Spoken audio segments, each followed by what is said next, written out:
Good morning everyone. Welcome to PW only IAS. दोस्तों, पिछले दिनों के अंदर जब जंतर मंतर पे प्रोटेस्ट हुए, उसमें आपको याद होगा कि पैलेट गन्स का भी इस्तेमाल हुआ। अब बहुत सारी पिटिशंस यहाँ पे सुप्रीम कोर्ट के अंदर डाली गई कि आखिर पैलेट गन्स का इस्तेमाल करने की क्या ज़रूरत थी। अब ये मुद्दा जब सुप्रीम कोर्ट में सुना गया ना, तो सुप्रीम कोर्ट ने यहाँ पे क्लैरिफाई किया कि पुलिस रूल्स के हिसाब से पैलेट गन्स का इस्तेमाल किया जा सकता है अंडर एक्सेप्शनल सर्कमस्टांसेस। यहाँ पर सुप्रीम कोर्ट ने इसके बारे में एक्सपेंड नहीं किया कि क्या होंगे एक्सेप्शनल सर्कमस्टांसेस, पर यह जरूर कह दिया कि जब यहाँ पे पुलिस को लगता है तो उस केस में सिविलियन प्रोटेस्ट को रोकने के लिए पैलेट गन्स का इस्तेमाल अलाउड है। तो कोई ऐसी चीज यहाँ पर नहीं हुई है जो अलाउड नहीं होती। हाँ, इतना जरूर है कि उसके ऊपर हम क्वेश्चन मार्क रेज कर सकते हैं कि क्या इतनी जरूरत थी या नहीं थी, पर ऐसा नहीं है कि अलाउड नहीं है इसका इस्तेमाल करना। That is allowed. ये आपके पुलिस के रिस्पॉन्स का ही एक हिस्सा आपको देखने को मिल जाता है। जब सिचुएशन थोड़ी खराब होती है तो ऐसे केसेस में यहाँ पे इसका इस्तेमाल किया जा सकता है। तो चलो, ये तो एक मुद्दा है, बट एक दूसरा मुद्दा बहुत ही कंसर्निंग हमें आजकल देखने को मिल रहा है। वो है with regards to a particular word called as doxing. अब देखो, ऐसे कीवर्ड्स यूपीएससी में कई बार आ जाते हैं। इसका पहले मीनिंग समझते हैं। देखो, डॉक्सिंग का मतलब पता क्या होता है कि मान लो एक कोई पर्सन है, उसकी कुछ पर्सनल इन्फॉर्मेशन है, उसका नाम, उसका फ़ोन नंबर, उसका घर का एड्रेस, उसका ईमेल आईडी, उसका क्रेडिट कार्ड नंबर, उस कहाँ पे काम करता है, कौन सी कंपनी में काम करता है। ये सारी चीज़ें अगर हम किसी के बारे में इंटरनेट पे डाल दें, उसकी प्राइवेट चीज़ों को यहाँ पे पब्लिक कर दें, बिना उसकी परमिशन के, ये सारी चीज़ें दरअसल में डॉक्सिंग के अंतर्गत आती हैं। बेसिकली डॉक्सिंग वर्ड ना डॉक्यूमेंट, ड्रॉपिंग डॉक्स से आया है। जो आप डॉक्यूमेंट्स के लिए आप यहाँ पे इस्तेमाल करते हो, वहां से वर्ड आया है। अब कंसर्निंग बात पता क्या है? बहुत सारी जो लड़कियां थी जिन्होंने पार्टिसिपेट किया जंतर मंतर के प्रोटेस्ट के अंदर, आज के टाइम उनको डॉक्सिंग का शिकार होना पड़ रहा है। मतलब कोई भी इंसान उनका नाम, उनका पता, उनका फोन नंबर, उनका घर का एड्रेस, सब कुछ पता करके ऑनलाइन इंस्टाग्राम पे, फेसबुक पे सब जगह डाल रहे हैं। और जिस वजह से उनको बहुत सारे थ्रेट्स आ रहे हैं, उनके पेरेंट्स को बहुत सारे थ्रेट्स आ रहे हैं। बहुत सारी यहाँ पे हिंदू ने जो अलग अलग जो जानकारी यहाँ पे साझा करी है, उसके अंदर ये मेंशन किया हुआ है। बहुत सारी महिलाओं को रेप थ्रेट भी यहाँ पे फेस करना पड़ रहा है, किसी को डेथ थ्रेट्स यहाँ पे आ रहे हैं। तो ये बहुत ही चिंता वाली बात है कि अगर आप अपनी कोई बात रखते हैं, अगर आपने किसी प्रोटेस्ट में पार्टिसिपेट किया है, तो ठीक है, आपके असहमति इस बात पे हो सकती है कि प्रोटेस्ट सही थे या गलत थे, कि आप फेवर में हो या अगेंस्ट में हो, वो बातें पे हमारी असहमति हो सकती है। पर इसका मतलब ये नहीं है कि महिलाओं को इस तरह से थ्रेट्स दिए जाएं। ये तो बहुत ही कंसर्निंग बात हमें देखने को मिलती है। दोस्तों, डेट है आज की 31 जुलाई 2026 एंड आप सभी का स्वागत है आज के प्रीलिम बूस्टर न्यूज़ डिस्कशन में। स्टार्ट करने से पहले मैं आप सबको बता दूं कि हमारे जो गुरु पूर्णिमा ऑफर्स हैं, उनके आज आखिरी दिन है एंड इस लास्ट डे का आप यूज़ कर सकते हो हमारे अलग अलग बैचेस के अंदर एनरोल करने के लिए। जैसे 2027 के लिए प्रहार और टाइटन बैच आपको देखने को मिल जाएंगे। 2028 के लिए आपको संकल्प और पिनिकल बैच देखने को मिल जाएंगे। ये सारे फाउंडेशन कोर्सेज हैं जिनको बिल्कुल बेसिक से लेकर एडवांस तक आपको यहाँ पे कवर करवाया जाता है। इसके अलावा हमारे ऑप्शनल बैचेस भी हैं, ठीक है, ये भी आपको इंग्लिश और हिंदी माध्यम के अंदर देखने को मिल जाते हैं। इसके साथ ही साथ अगर आपको टेस्ट सीरीज और मेंटरशिप का पार्ट बनना है, तो हमारा जो सृजन प्री प्लस मेंस इनिशिएटिव है, आप इसका यहाँ पे पार्ट बन सकते हैं। ये इंग्लिश और हिंदी दोनों में है और हर साल काफी अच्छे रिजल्ट्स इसके अंदर से आते हैं। इन सभी कोर्सेज का लिंक दोस्तों नीचे डिस्क्रिप्शन में दिया हुआ है, वहां पर जाकर आप इन कोर्सेज के अंदर खुद को एनरोल कर सकते हैं। चलिए स्टार्ट करते हैं। पहला टॉपिक हमें डिस्कस करना है E0 FIR system for cyber crime cases. देखो, E0 पे आएंगे। सबसे पहले ना आप जीरो FIR के बारे में समझना कि आखिर जीरो FIR क्या होती है। FIR तो पता है ना आपको, फर्स्ट इन्फॉर्मेशन रिपोर्ट। तो जब मैं बात करता हूँ ना जीरो FIR, ये ऐसी FIR होती है जो किसी भी पुलिस स्टेशन के ऊपर दर्ज की जा सकती है। कहीं पर भी क्राइम हुआ हो, कोई फर्क नहीं पड़ेगा। जैसे कई बार ना दिक्कत पता क्या आती है, मान लो एक पर्सन के साथ इस एरिया में क्राइम हुआ। अब ये सोचा इसने जाके कि मैं FIR करवाऊं, पर इस पुलिस वाले ने मना कर दिया, पुलिस स्टेशन ने, कि नहीं नहीं, ये तो दूसरे पुलिस स्टेशन का जुरिस्डिक्शन के अंदर आता है, उसकी टेरिटोरी में आता है, तो वहां पर आप करवाओ। नॉर्मली FIR के अंदर ये दिक्कत आती थी, बट हम जब से जीरो FIR का कंसेप्ट लेकर आए हैं ना, अब इसमें कोई दिक्कत नहीं है। आप अपने कोई भी आसपास कोई भी आपका पुलिस स्टेशन हो, वहां पर जाओ, वहां की पुलिस जीरो FIR रजिस्टर कर लेगी। आगे जाके जो जीरो FIR होगी, ये जो एक्चुअल पुलिस स्टेशन होगा उसको ट्रांसफर कर दी जाएगी। इस प्रकार से काम करते हैं ताकि ना एक्चुअली डिले ना हो। कई बार ना जैसे निर्भया वाला केस हुआ, बहुत सारे इस तरह के मर्डर, सेक्सुअल ऑफेंसेस, कोई एक्सीडेंट के केसेस होते हैं, इनमें डिले ना हो, विक्टिम को प्रोटेक्ट किया जाए, इसलिए हम ये कंसेप्ट लेकर आए थे जीरो एफआईआर का। ठीक है, अब क्वेश्चन यहाँ पे ये आएगा, फिर सर ये ई जीरो एफआईआर क्या हो गया? अरे भाई, जब ई वर्ड आ जाता है इसका मतलब क्या होता है? इसका मतलब होता है इलेक्ट्रॉनिक, ऑनलाइन प्लेटफॉर्म का इस्तेमाल करके। तो एक्चुअली पता क्या हुआ है, हमारे साइबर क्राइम केसेस के लिए हमने कंसेप्ट स्टार्ट किया है ई जीरो एफआईआर का। क्योंकि देखो यार, पता क्या होता है कि आपके साथ ना आजकल कई बार ऑनलाइन धोखाधड़ी हो जाती है कि किसी ने आपसे आपसे धोखा करके 5 लाख रुपए फ्रॉड करके आपसे ले लिए ऑनलाइन। ठीक है ना? कई बार पुलिस वाला बन के, नकली पुलिस वाला बन के, है ना? ऐसे बहुत सारे केसेस आजकल हमें देखने को मिलते हैं। अगर देखो यार, इसमें इस बंदे को अब अपनी कंप्लेंट करवानी है कि मेरे साथ धोखाधड़ी हो गई है। अब कई बार ये पुलिस तक जाएगा, फिर पुलिस बोलेगी कि नहीं नहीं यार, देखो आप दिल्ली में हो, ये बंदा बैंगलोर में है जिसने ये किया है, हम नहीं करेंगे। अगर ये सारी चीजें हम करने लग गए ना इसमें, तो भाई हम साइबर क्रिमिनल को अभी पकड़ ही नहीं पाएंगे। तो इसके लिए ज़रूरत है जल्दी से जल्दी एफआईआर दर्ज हो, एंड तेज़ी से दर्ज हो, ऑनलाइन हम यहाँ पे इसको रिपोर्ट कर पाएँ। क्योंकि ऑनलाइन होगा तो फटाफट हम अपनी इन्वेस्टिगेशन को यहाँ पे स्टार्ट कर पाएंगे। इसीलिए यहाँ पे हमने साइबर क्राइम केसेस के लिए ई जीरो एफआईआर सिस्टम हमने यहाँ पे स्टार्ट किया है। अभी हमारा ये 18 स्टेट्स और यूटीज के अंदर यहाँ पे ये स्टार्ट हो चुका है। तो थोड़ा इसको अंडरस्टैंड करते हैं। ई जीरो एफआईआर क्या है? डिजिटली जनरेटेड जीरो एफआईआर है, जिसके माध्यम से हम तेजी से साइबर फाइनेंशियल फ्रॉड केसेस को दर्ज करवा सकते हैं। इसको डेवलप किया गया है I4C, that is Indian cyber crime coordination centre, जो कि मिनिस्ट्री ऑफ होम अफेयर्स के अंतर्गत यहाँ पे आता है। अब क्या ये लीगली बैकिंग है? बिल्कुल। आपका बीएनएसएस आपको पता है, भारतीय नागरिक सुरक्षा संहिता, उसके अंतर्गत सेक्शन 173 के अंतर्गत ये चीज बिल्कुल अलाउड है कि जो भी आपके कॉग्निजेबल ऑफेंसेस होते हैं, जिनमें आपका कॉग्निजेबल के अंदर जहां पर बिना वारंट के भी अरेस्ट किया जा सकता है, कोई बहुत ही सीरियस ऑफेंसेस होते हैं, वो यहाँ पे इसके अंतर्गत कवर होते हैं। तो यहाँ पर डेफिनेटली हम यहाँ पे इनको कर सकते हैं ई जीरो एफआईआर। इससे आपका पुलिस रिस्पॉन्स तेज होगा, जो डिलेस होते हैं वो कम होंगे, एंड आपका जो पैसा कहीं पर गलती से फ्रॉड से किसी ने ले लिया है, उसको रिकवर करने के चांसेस बढ़ जाते हैं। तो ऑनलाइन रजिस्टर हो जाएगा, ठीक है। साइबर हेल्पलाइन से भी कर सकते हो 1930 से, या फिर जो national cyber crime reporting portal है उसका भी आप इस्तेमाल कर सकते हो। ऑटोमेटिकली जो आपका पास वाला थाना होगा वहां पर ये ट्रांसफर कर दी जाएगी आने वाले दिनों के अंदर। एंड एक बात ध्यान रखिएगा, एक थोड़ा इंटरेस्टिंग पॉइंट पता क्या है, कि आपने ऑनलाइन कर दिया, बात वहीं खत्म नहीं हुई।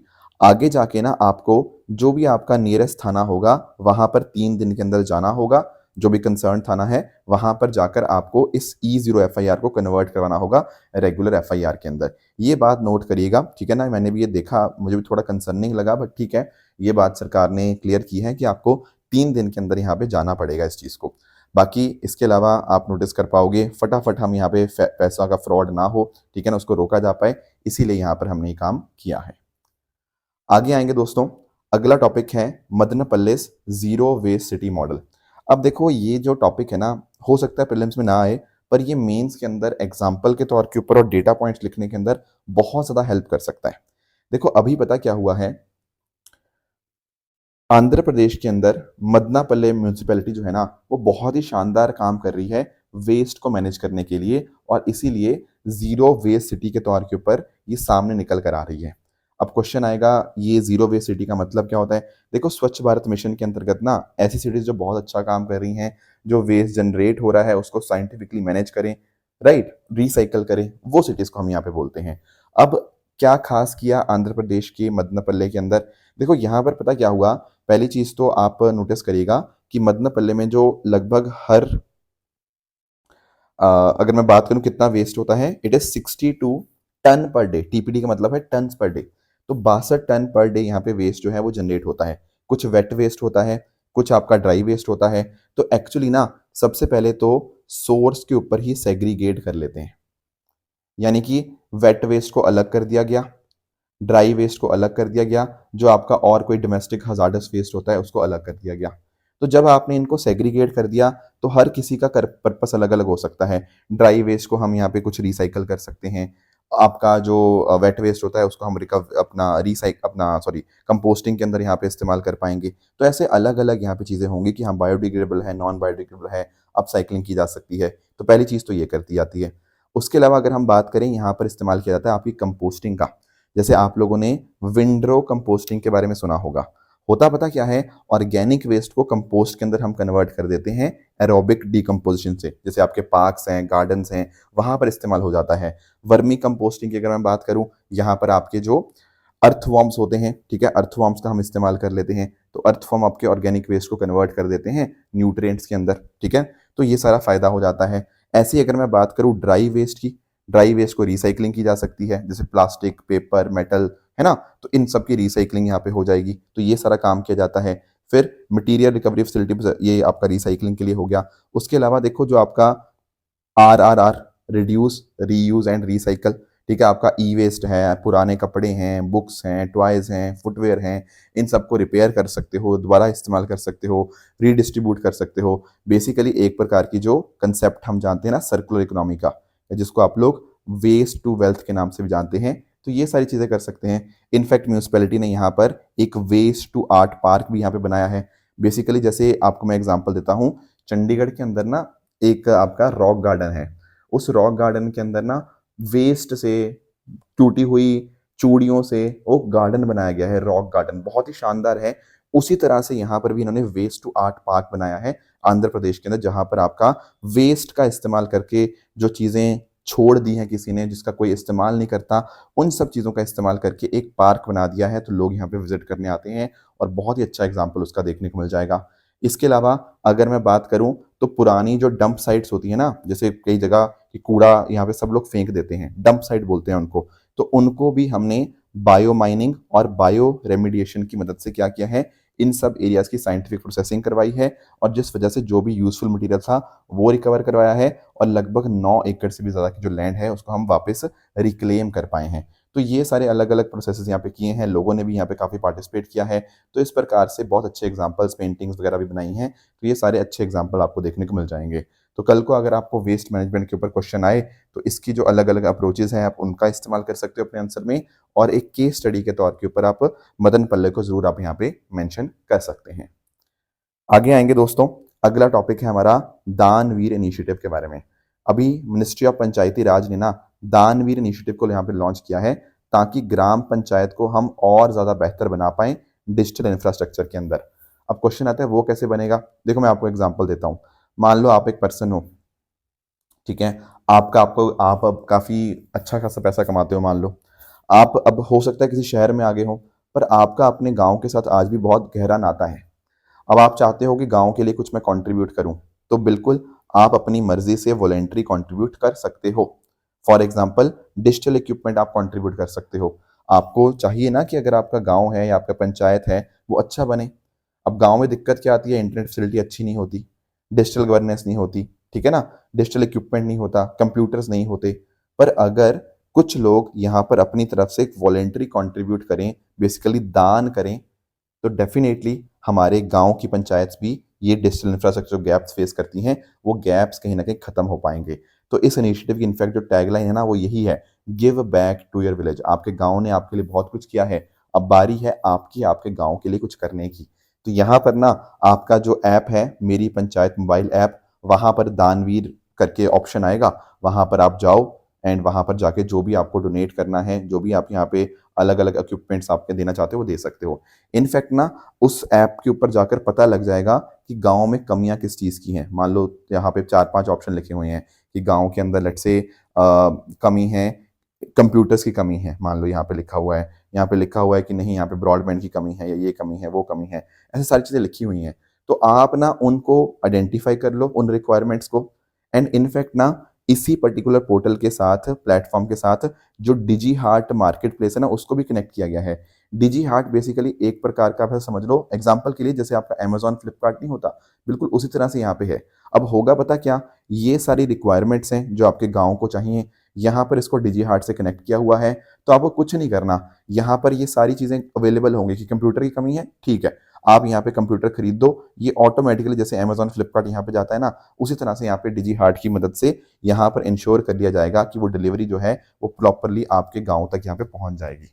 ये सब चीज़ें हैं। तो इससे क्या होगा कि आपने अपने गाँव के लिए कंट्रीब्यूट कर दिया, आपका गाँव बेहतर बना, ऑनलाइन सारी चीज़ों को ट्रैकिंग भी हो जाएगी और जिसने डोनेट किया उसको एक रिसिप्ट भी मिल जाएगी कि हाँ, आपका जो डोनेट आप कर रहे हो वो आपको बिल्कुल पहुँच गया है एंड उसका इस्तेमाल भी इस तरह से कर रहे हैं, ये आपको भी पहुँच पाएगा।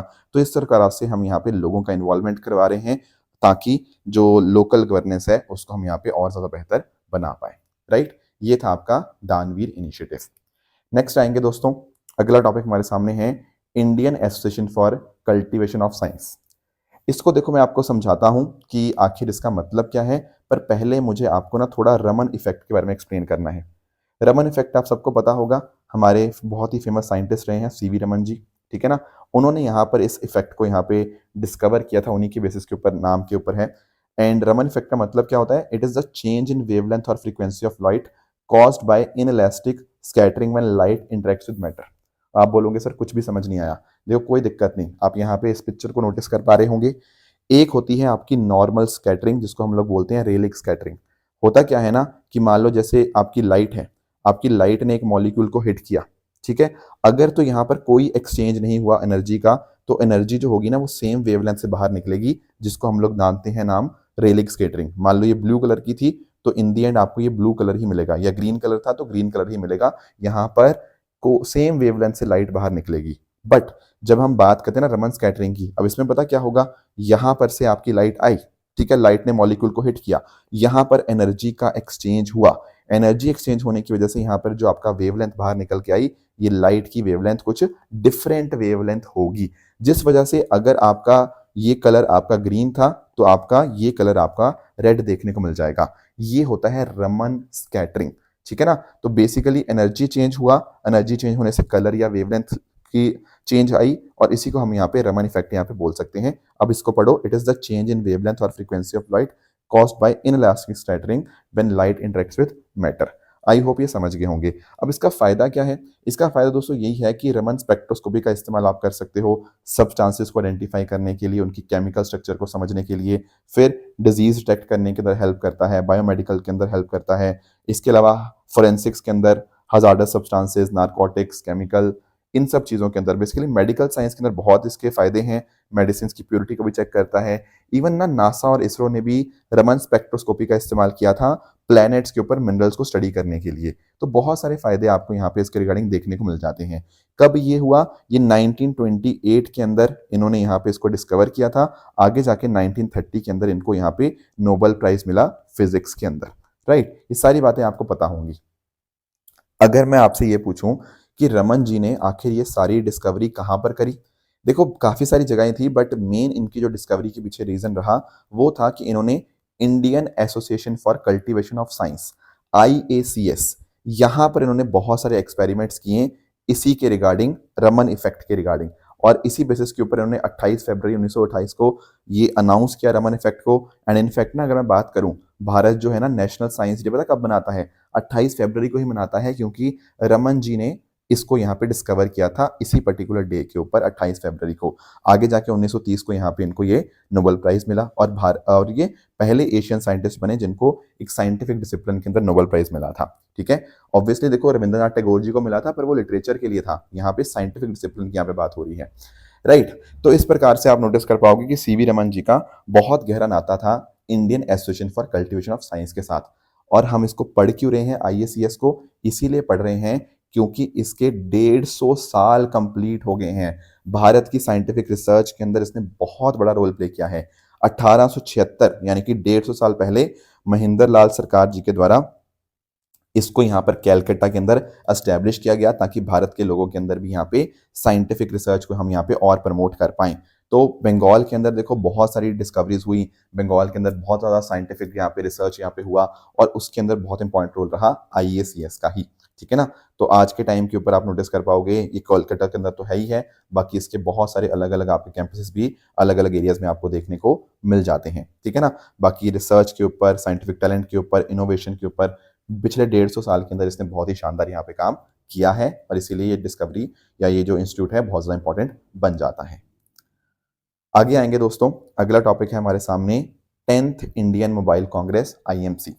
देखो ये जो कांग्रेस है ना, ये जो एक प्रकार का एक एक फोरम होगा, एक इवेंट होगा। ये इवेंट होगा 7 से लेकर 10 अक्टूबर में दिल्ली के यशोभूमि सेंटर में। अब इसमें पता क्या होगा, दुनिया के अलग अलग technology leaders, telecom operators, startups, investors, policy maker, ये सब लोग साथ में आएंगे।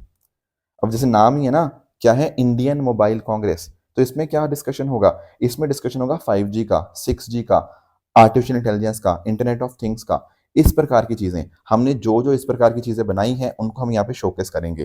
तो इस इवेंट को ऑर्गेनाइज करवाएगा कौन, डिपार्टमेंट ऑफ टेलीकम्युनिकेशन, और इसके साथ में cellular operators association of India, ये यहाँ पे इसको ऑर्गेनाइज करवाएगा।